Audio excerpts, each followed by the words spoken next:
o'clock on Local 3, new details about a call that led to a shootout with Denver police overnight. And it's another ozone action day on the Front Range. Now one group is calling on the EPA to take action and find a solution for the smog. Also, hundreds of new jobs are coming to the Mile High City. The new deal bringing Pepsi's largest facility in the country to Denver. So we take a live look over downtown this morning. We mentioned an ozone action day. You might see a little haze out there, and it will be hot, Stacy. Oh my goodness, highs in the upper 90s again this afternoon. We hit 99 yesterday. Today 97 the expected high. Temperatures are already in the 70s and 80s here for the Front Range and eastern Colorado. We're expecting a high of 97 this afternoon in Denver with a few scattered thunderstorms showing up late in the day. Here's that air quality warning here for the Front Range ozone action alert day. So we are going to have smoggy conditions later this afternoon, as well as a few scattered showers moving on in. We have some rain up towards Steamboat right now, but we will see thunderstorm activity later in the afternoon and evening as these storms pop up in the heat of the day. We'll drop into the 80s by the time we get to 6 o'clock tonight. Temperatures in the 90s here. We'll have triple digits from Fort Morgan up towards Sterling. Our forecast highs all throughout Metro Denver in the upper 90s with that chance for scattered afternoon thunderstorms. And we have a couple of problems still on the morning drive, unfortunately, not only down to the south side of town, but also out to the west side of town. You can see the overall map was quite a bit of traffic still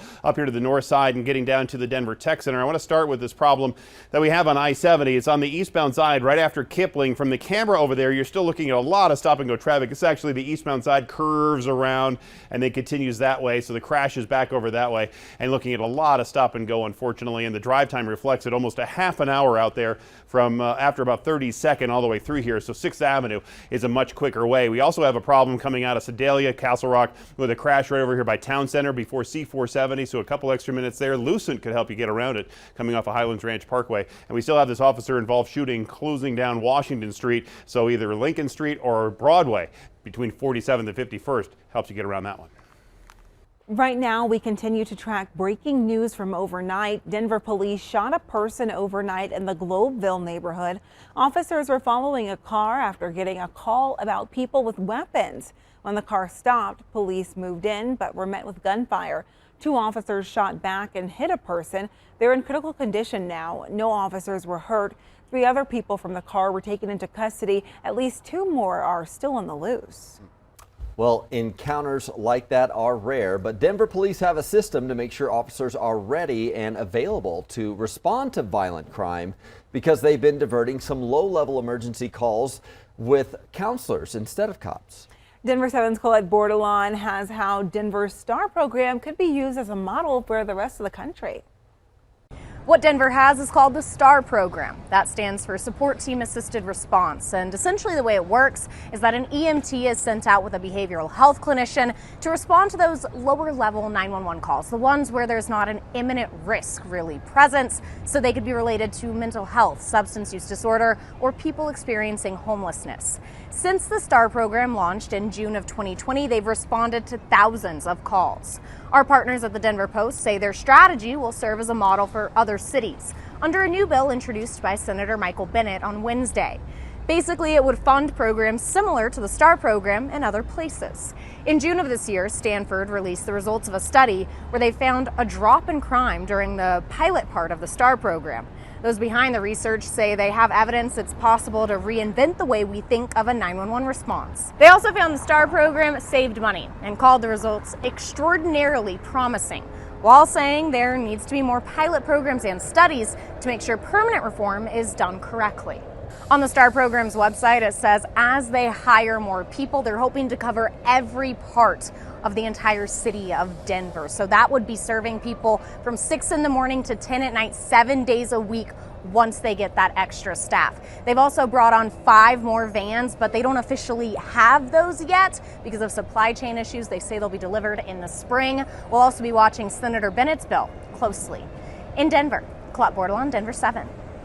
Colette, thank you. And this morning, firefighters are making progress on a wildfire burning near Morrison.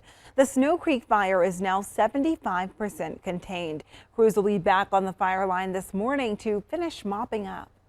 And it's been since the Marshall Fire. We are all much more aware of the fire danger in our urban areas. The city of Golden just updated its community wildfire protection plan, and the city is starting a series of 5 neighborhood meetings about it tonight. We'll be coming out there with some firefighters, with some equipment. We'll be talking about the prevention strategy. Our fire marshal will be coming out and talking about what we can do in the neighborhoods. And the reason about coming out to the neighborhoods is it's tailored to the fuel types and the topography types that are listed in those particular neighborhoods. We want to make sure that we have an understanding and we can point things out that the homeowners can rectify. And they hope homeowners can make it to one of the meetings. They are on evenings and weekends. You can find the full schedule on the City of Golden's website. Increasing emissions from the Suncor Refinery are up for debate. According to a draft permit filed by the state's Air Pollution Control Division, the Commerce City Refinery would be allowed to increase its toxic pollutants by 90 tons. This week, the division is seeking public feedback before submitting the plan to the EPA. Some asked for the permits to be swiftly approved, while environmentalists say Suncor's production disproportionately impacts low-income people of color. Acts of environmental racism are still racist, no matter how many permits are acquired for them. Suncor is a big part of our domestic production and making Colorado an energy exporter and contributing to our nation's energy independence. Despite the various viewpoints, state regulators emphasize that the permit will be issued as long as it complies with state and federal law. A decision is expected in the fall. So we take a live look from our Lookout Mountain camera this morning. You might notice a little extra haze over the city or have trouble breathing if you're outside for a long period of time. The CDPHE issued an ozone action day today, which is a warning that sensitive groups should limit their intense outdoor activity. Denver 7's Veronica Acosta joins us live with a lawsuit claiming that Colorado's efforts to fix the air quality hasn't been enough.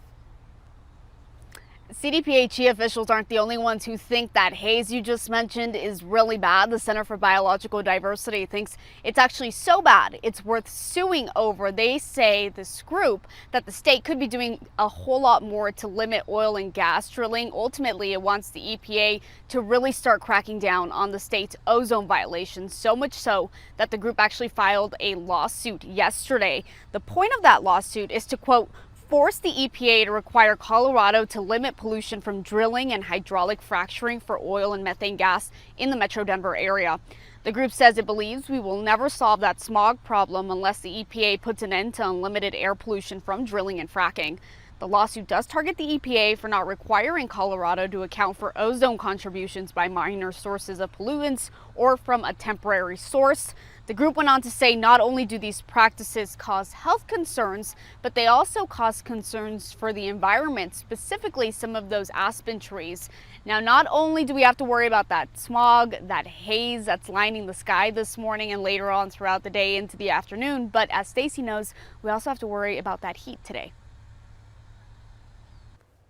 Veronica, thank you. Speaking of our skies, Frontier Airlines' attempt to buy out Spirit has hit another snag. Spirit Airlines postponed a Friday vote on the deal because it does not have enough support from shareholders. This is the 4th time now the vote has been called off. At issue is a competing offer from JetBlue, which is about $1 billion more than what Frontier is offering. Spirit has previously said it prefers Frontier's offer over JetBlue, but the airline believes it would be less likely to be blocked by regulators. Well, more new jobs are coming to Denver, and that's thanks to Pepsi. The largest facility for the company is opening near DIA next summer. The new manufacturing plant will replace the current one in the Rhino neighborhood off Brighton Boulevard. The Denver City Council approved a $1 million incentive plan for Pepsi to stay here in the metro back in March. The 1.2 million square foot operation is expected to bring 250 jobs to the area. Up next, the warning about one metro mechanic who ghosted a Front Range expecting mother, leaving her without a ride. How you can help the expanding family get back on the road.